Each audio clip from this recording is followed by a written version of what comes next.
Marian here. Welcome back to my channel. On today's video, we're going to be talking about something super important and relevant right now, and that is, what does Jewish law think about vaccines? So I'm going to dive in and share with you guys all about the halakha, the Jewish law, as well as what rabbis are saying and what big movements within Judaism are speaking out about in terms of the vaccine. So if you're interested and you like this topic, don't forget to give this video a big thumbs up to let me know. And if you're new here, welcome. My name is Marian. I make videos about being a mom and being a Jewish mom, and I would just love to have you as one of my subscribers. Okay, first off, what is this brown lump right here? It's my dog.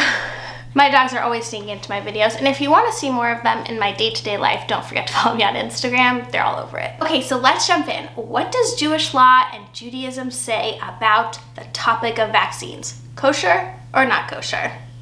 Kosher, 100%. Jewish law is absolutely, undeniably in support of vaccines. So why is this? How do we know this? What is this based on? What does the Torah say? I'm going to dive into all of that right now. So the number one highest value in all of Judaism is something called pikuach nefesh, which is the obligation to save a life or a soul. Nefesh in Hebrew means soul.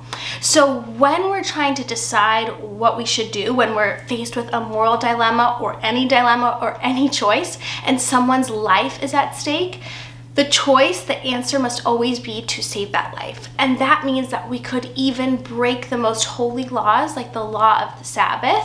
We can break kashrut, whatever it takes to save a life. So taking a vaccine shot is an extension of this principle. By being vaccinating, we're protecting ourselves and others, and that in turn is saving a life. So being vaccinated is one of the highest mitzvahs that you can do as a Jew. So this religious obligation, not just to save a life, but to heal your own life or to take care of yourself, it comes from different verses in the Torah that the rabbis have interpreted and put together to collect this information and create this value as a whole. One of the main parts of Torah that this is based on is in Leviticus, and I'll read it for you right now. It's Leviticus 19:16. Do not stand idly by the blood of your neighbor. So if somebody else is suffering or dying, it's your obligation to save them, and that ties directly into being vaccinated to protect others. Aside from the Torah, there's also codified Jewish law called the Shulchan Aruch, and within that there's lots of discussion about medical ethics, and the Shulchan Aruch as a whole views doctors and medicine as an awesome responsibility and a necessary obligation. So we're absolutely necessary, must go see a doctor if something is wrong. Judaism fundamentally believes in science and medicine in that capacity, and the obligation that we have to care for our well-being, because we are created in God's image with divine, miracles, that we're all here, and it's our job on this earth to take care of these bodies that God has bestowed to us to use for our time here. There are also prayers within Judaism that directly tie into medicine.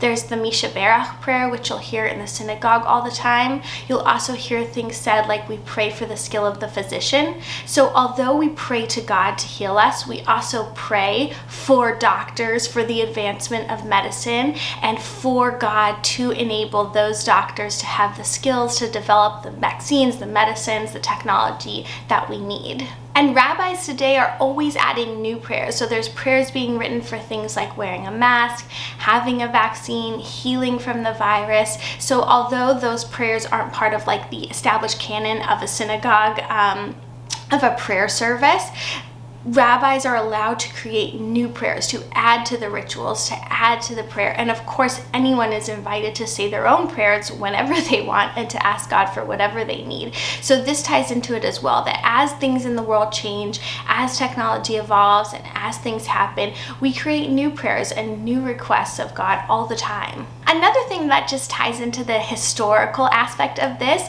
is there have been some really famous and prominent Jewish doctors like Jonas Salk, who invented the polio vaccine and saved millions of lives, especially of children. So there's a long history between Jews and technology as well. And there's other practices like hand washing and things like that that are actual religious obligations. We have to wash our hands before a meal and we say a blessing for it. So that aspect, although it's tied as well to mental mentally thanking God for what we're about to eat and preparing for the meal. It's also the physical aspect of being clean and making sure that germs aren't spreading.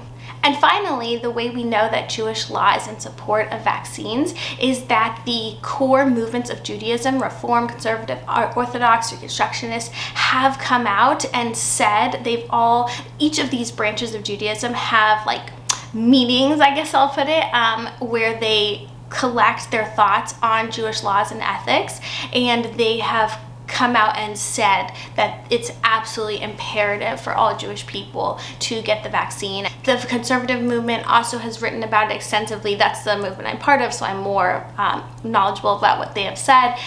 They call the vaccine refuah b'duka, which means it's an established practice. So although it seems like it's new and sudden, that there's so much medical history behind this practice that we know that it's safe.